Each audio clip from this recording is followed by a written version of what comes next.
नमस्कार मंडळी, संगीताच रेसिपीमध्ये आपलं सगळ्यांचं खूप स्वागत आहे। तर हे पाहून तुम्हाला कळलंच असेल की मी आज काय बनवणार आहे। तर मी आज मस्त खमंग अशी साबुदाण्याची खिचडी बनवणार आहे। खूपच झटपट होते आणि खूपच चविष्ट लागते। चला तर मग ही कशी बनवायची मस्त सुरुवात करूया। तर हे पहा, इथे मी एक वाटी साबुदाणा घेतलाय। स्वच्छ धुवायचा आहे आपल्याला आणि हे पाणी काढून टाकून दुसरं पाणी ओतून भिजायला ठेवायचं आहे आपल्याला। याच्यात आपण पाणी घालायचं आहे। हे पाणी पण याच्यात थोडंसं साबुदाणा बुडून किंचित असं वर राहील तेवढं आपल्याला पाणी टाकायचं आहे। त्यामुळे काय होतं, आपला साबुदाणा मस्त फुगेल आणि ते पाणी सगळं सोकून घेतो आणि आपला छान फुलतो असा साबुदाणा। आता हे आपल्याला रात्रभर भिजत ठेवायचं आहे। हे पहा, रात्रभर साबुदाणा भिजायला ठेवला होता।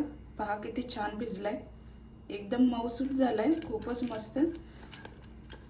आपल्याला आता हे 2 बटाटे घेतलेत मी, त्याची साल काढून घ्यायची।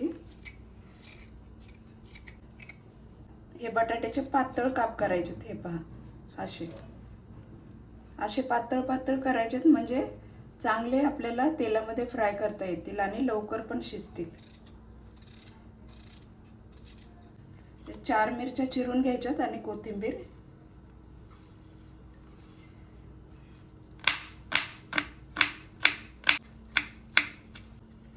आणि हे पहा, आपल्याला जिरे लागणार आहे। शेंगदाण्याचं कूट आहे, हे जाडसर मी वाटलेलं आहे। हे पहा, मीडियम आहे, बारीक नाही, असं मीडियम वाटून घ्यायचं। आणि चवीपुरतं मीठ आहे। आता आपण फोडणी देऊया।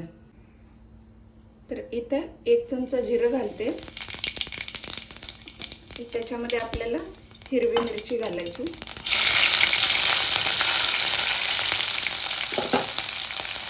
आणि त्याच्यातच आपल्याला बटाटे घालायचे।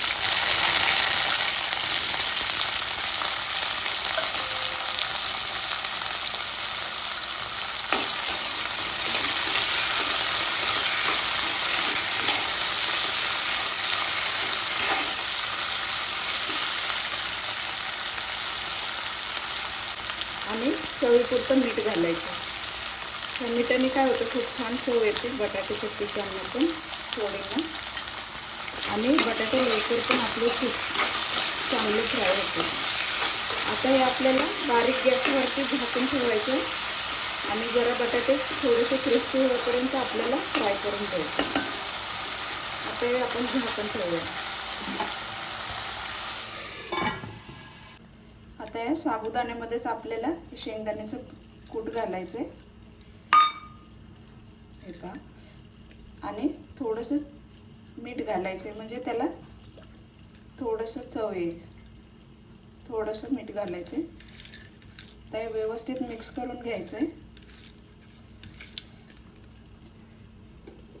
आणि चिरलेली कोथिंबीर घालायची अर्धी।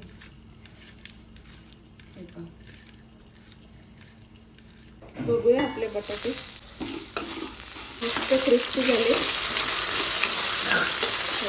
किती छान झालेत आपले बटाटे, मस्त। हे पहा, शिजलेत पण एकदम छान। आता आपण याच्यामध्ये थोडीशी कोथिंबीर घालूया, त्याने काय होतं, जरा चविष्ट लागतं। थोडं करूया।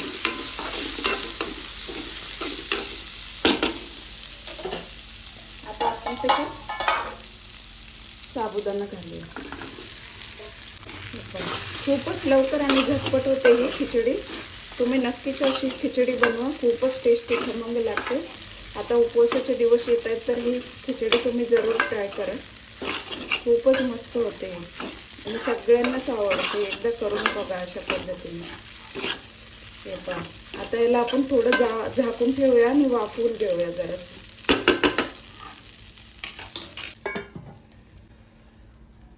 बघूया, आता खूप छान सुगंध पण येतो आणि टेक्स्चर बघा खिचडीचं किती छान आलं, खूपच मस्त। हे पहा, खूपच छान मस्त आपली खिचडी तयार आहे। 2 मिनिट ठेवलं होतं नंतर।